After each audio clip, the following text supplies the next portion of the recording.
The decision of the Russian Federation to annex the Donbas region of the Ukraine, combined with the decision of the Ukraine to apply for membership in the NATO alliance and for elements in the United Nations and other intergovernmental organizations to support this haphazard, dangerous, and thoughtless action, has brought us to the edge of nuclear war, or at least that is the impression we are given. We will not know for decades the true story. And although we are being fed multiple false or incomplete narratives, it is entirely possible that the globalists intend to use the threat of nuclear war as a means to enforce a new form of totalitarian government everywhere that goes far beyond the COVID-19 reign of terror. They may be cooperating with those who are branded as nationalists or branded as anti-globalists, cardboard messiahs like Trump or Putin, all working together to create a world on the edge where anything goes. Whatever performance the globalists and nationalists may be putting on to frighten us, the corporations and the militaries around the world are playing footsie with each other. Enemies at one level, silent partners at another. They all know that once Russia and NATO move to a war economy and a war command structure, the United States and most nations of the world will be drawn in and everything will be shut down. Putin and Biden may be playing a game, and maybe their friends at the World Economic Forum told them that everything is under control. But once the military command system is put into play, it works like clockwork. Nuclear war may visit us in a few hours, even if all the masterminds never intended it to do that. It may be a matter of days, weeks, or months, but the breakdown of the system for governance, logistics, transportation, food and energy supply, information, journalism, and education, medical treatment, even housing and clothing will start to break down. The last 70 years of easy living, of dependency on a money economy, of reliance on the federal government and multinational corporations has left most of us without the means, the ability to produce food, clothing, furniture, or much of anything at all on our own. The current collapse, with or without World War, will be far worse than the fall of the Soviet Union. Trust no one, but start to build relations of profound trust. Start with your family, extend to your neighbors, and reach out bravely to like-minded people across the nation, true citizens. First and foremost, we must abandon all the false narratives about cardboard messiahs who will come to save us that the corporate media has planted in our heads. And much of the alternative media as well that we rely on is ultimately corporate in funding. We must rebuild government from the ground up. It is so corrupt, so broken, so contradictory, and so suicidal that in its present form, it cannot lead us anywhere but towards the grave. Putting a nice guy at the top, even if that was possible, will not stop this death march. The only option is to create legitimate government from the bottom up. We must start from your family members, from your neighbors, from your local government, and work our way up, not down. Once we control our own minds, our own families, and we are able to make our own decisions without being fed the mind-numbing trash flavored conservative or progressive by the corporate media, then and only then can we build a real government a real economy, and a real culture that grows from the people and has nothing to do with supercomputers or multinational investment banks. This directive is meant to instruct you on what you need to do now in coordination with the U.S. provisional government so as to prepare for the initial shock and awe. This directive is meant to start the process of organizing, beginning with your family, to create sustainable local communities that can supply food, water, housing, and other necessities in the face of systemic breakdown. We will not be able to assist you during the initial stage. We can only offer you directives and our promise to stand with you. However, that approach is preferable, as self-sufficiency itself is the only manner in which we can restore legitimate governance. We will need entirely new systems that are run in a transparent manner by the people, for the people, with no global capital involved anywhere, for food production, basic necessities, water and energy, distribution, information and education, and housing. Remember, there will not be a real government until you and your neighbors build one with your own hands. That government that you see out there today has become a criminal syndicate. It is not a government anymore. We have been offered a false choice by the bankers. They say we must choose between the government and the private sector. That fake choice is the same in Washington and Paris, in Berlin and Moscow, in Tokyo, and in Beijing. That private sector that they talk about means global capital, banks and corporations that run this broken system. That is to say that private sector is the same as the government, but worse. The private sector is run by the rich in a totalitarian manner for their own benefit. Rebuilding government means making it clear that the relationship must be between the government and the people, the community to which the government is ultimately responsible. What will happen next? A partial shutdown of the economy and of the functions of government, civil society, and business is already in effect. It started with the corona crisis. This is only the beginning. Plans are in place for a complete shutdown, perhaps using that threat of nuclear war or some other catastrophe as an excuse to push through martial law, to isolate citizens, to allow corporations to completely control all means of finance, production, distribution, and sales, and to create complete dependency on government and on multinational corporations for the basics of life. Basic principles. Attitude will be essential. We must be spiritually and psychologically strong, and we must overcome fear, the irrational fear of the unknown.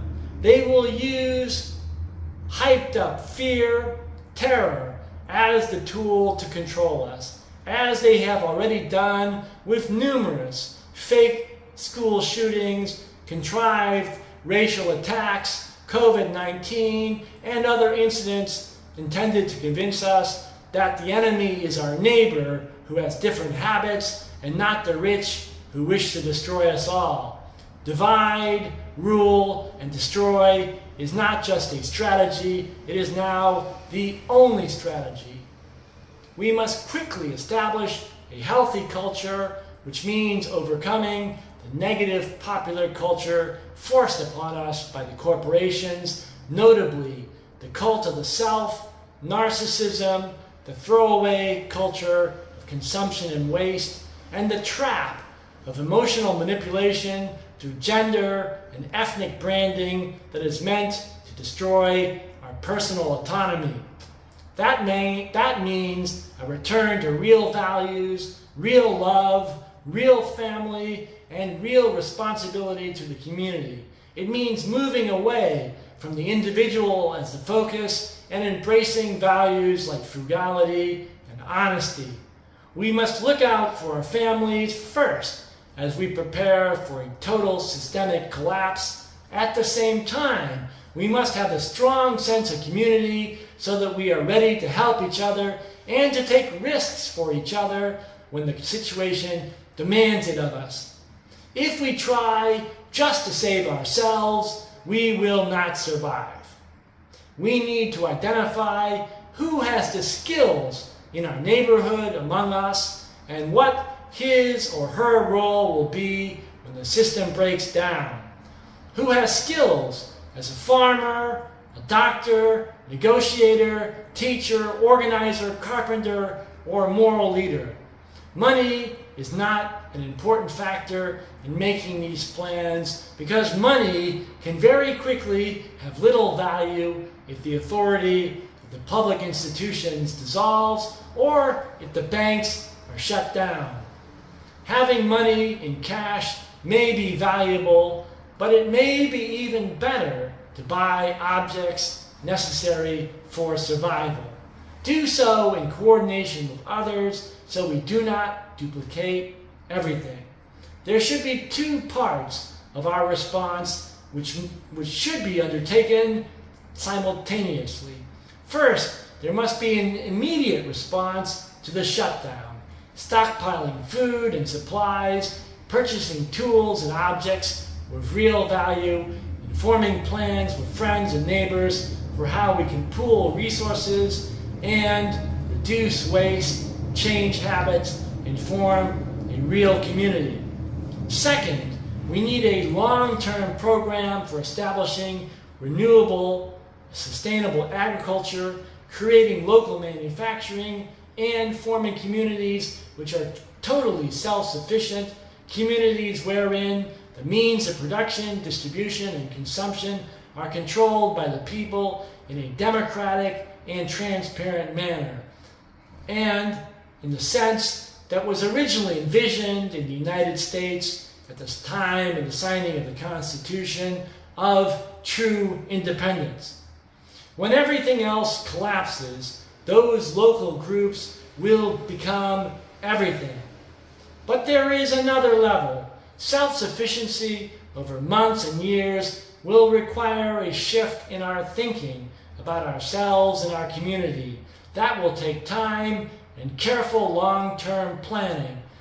That part is not simply about surviving on the food you have hoarded. Hoarding in itself will not protect you. If everyone is a hoarder, we need a community. The biggest challenge will be talking with your family about the crisis honestly and making a plan together. If you can do that, you are already halfway to the solution. Next, snap out of denial. Overcome your shyness and start to talk about these matters seriously with your neighbors.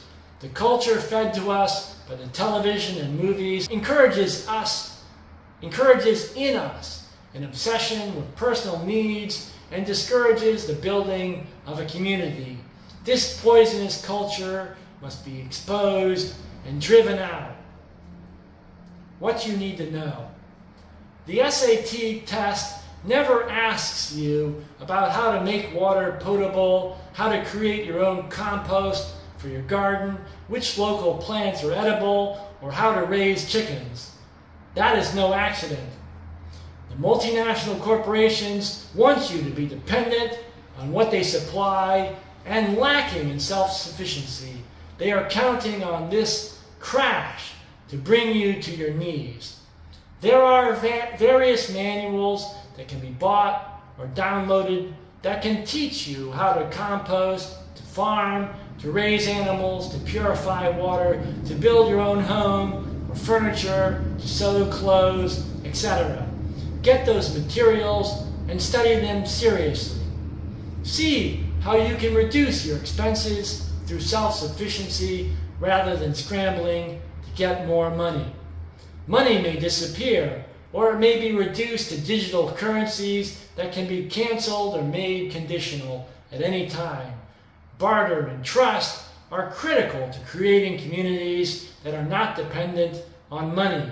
Eventually, we will establish our own revolutionary currency based on real value.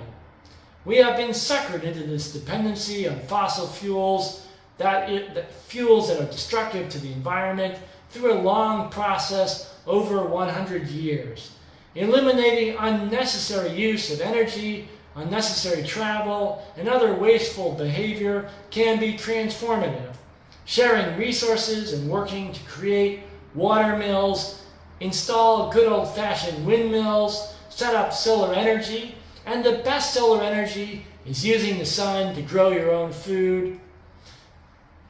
Manual labor, too, will make us stronger and more independent. We must be able to produce as much food and other basics like clothes, furniture, and housing on our own, in our community. That means learning new skills, actually old skills, and it means rejecting the cult of growth. We need to build houses that will last for 100, 200 years, weave pants that will last for 50 years. There is no room for fashion. And you will find that we do not need that much, that we are free for the first time. Teach yourself and your children to read and to talk about the deep truths in the great books, and you will be truly liberated. We must create our own logistics and distribution systems that are independent of the current import-export logistics, distribution, sales monopoly run by multinational corporations. Breaking the control of global finance is critical for our survival. We need to create our own networks to get out reliable news and analysis to friends, family, and neighbors. If necessary, it can be done by word of mouth, by printed documents, even handwritten notes. In some cases, the internet can be an effective medium, but increasingly the internet is not our friend. And if there is no electricity, there is no internet.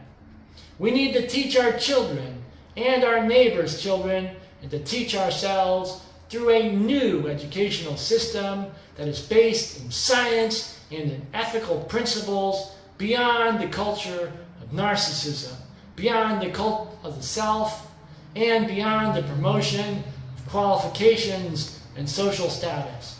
Local governance based on the Constitution and on the great moral teachings of the past, one that involves citizens gathering to resolve difficult issues through meaningful debate and through transparent policy proposals and enactment, will be critical.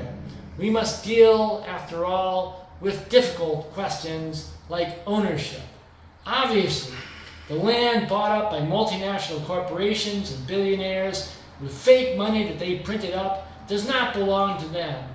But we must have a consistent and believable policy concerning how that land is owned communally and how it is administered, how it is farmed, and how the food produced is shared.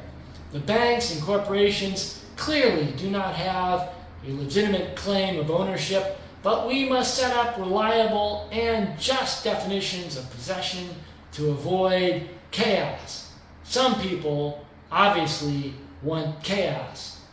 That process will require us to face the massive class conflicts that exist in our country between us, conflicts and contradictions that have been covered up using the identity politics on the left and the hyping of issues like illegal immigration on the right.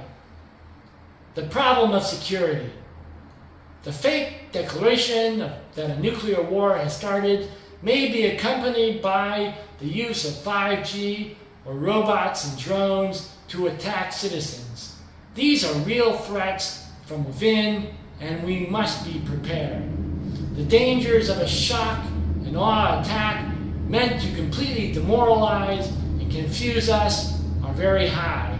But every one of these threats can be responded to if we are level-headed, organized, and committed to the cause. It is a sad fact of history that we are always preparing to fight the last war. This next war will play out according to unfamiliar rules in an unfamiliar landscape.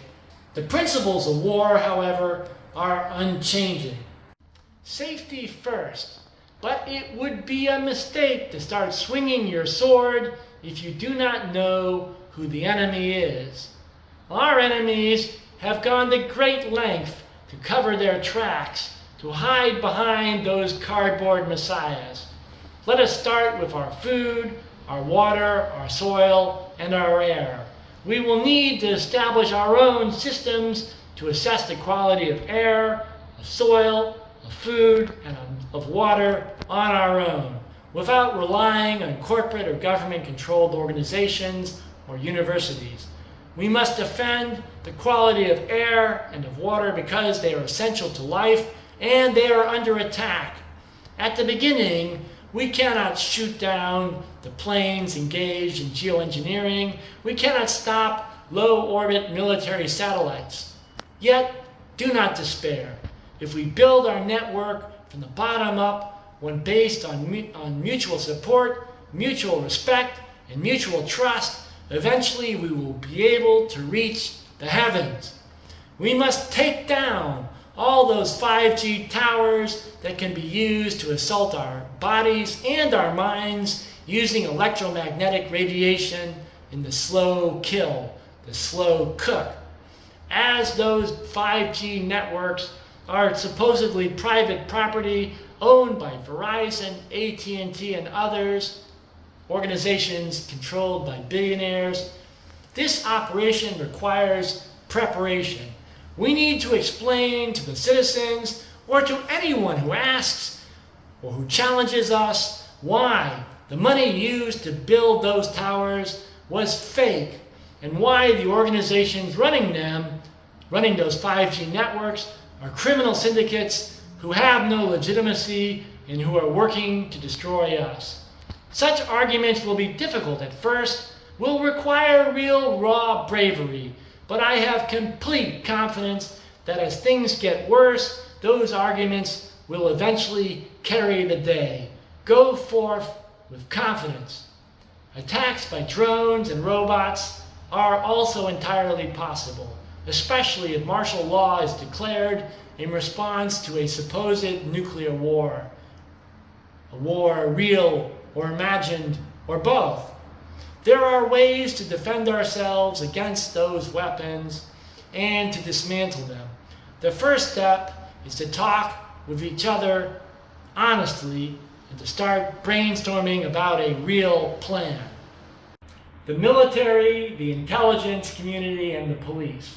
It is a sad fact that the collapse of our civilization and the profound corruption that has spread through all parts of our body politic has rendered the organizations that are supposed to be concerned with safety and security as criminal syndicates that use their authority and supposed legitimacy to push through projects that benefit the few by destroying us.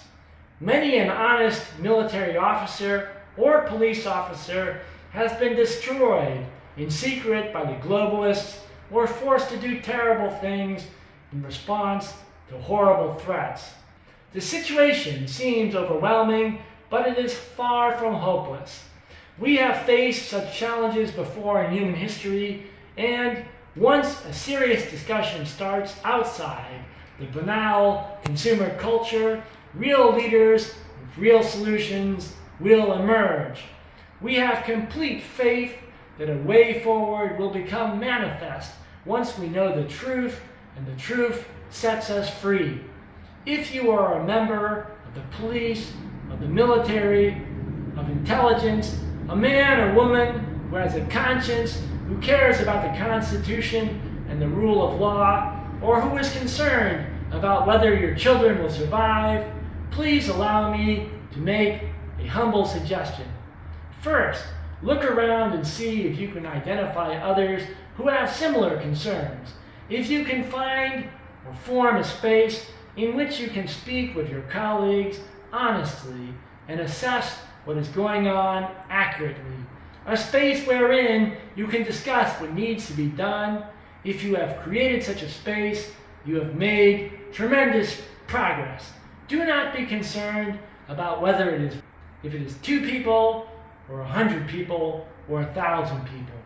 Numbers are not important at this moment. If you must take action that seems ineffective, do not be discouraged. Every act of resistance, every effort to dismantle the rule of our nation by global capital makes a real difference, even if it is not immediately visible to you. Your historic contributions may not be recognized for decades, perhaps not even in your or my lifetime. This is how history works. Those seeking immediate fame and glory are not to be trusted. We must work for the country, for our children, and also for the children of others, of our neighbors and friends. Your training in security matters is not valued in a government that is run by billionaires. You are slated for destruction sooner or later, just like the others. There can be no doubt about that part of the plan. But among the citizens, among ordinary people, your understanding could make a difference of life and death. You are desperately needed by the nation. Finally, the United States is founded on the Declaration of Independence and the Constitution. If the government rejects that contract between the people and the institutions empowered to use force to affect the economy, then it is no longer a government, but rather a criminal syndicate. If we are loyal to the people, if we follow the word and the spirit of the Constitution, if we are ethical in accord with natural law, we are the government, even if we are but a handful of people. Our influence will expand exponentially as the crisis enters the next stage. The only issue is that we not be concerned with ourselves or with our fame. Back to the citizens of our nation. In closing, please contact the United States Provisional Government at any time if you have questions or suggestions. You are the ones who will lead, and I have complete confidence that real leaders will emerge. They will not come from Harvard or Google. They may come from very humble backgrounds, but they will be remarkable in every sense. What happens to me is totally unimportant. The United States Provisional Government is not here to offer you a service. That is the undemocratic concept of government as a service that has been promoted by corporations as a way of enslaving us. We are here to help you organize into a community and into a nation that will serve the role of governance from the ground up. The age of dependency on the federal government and on multinational corporations is hereby declared over.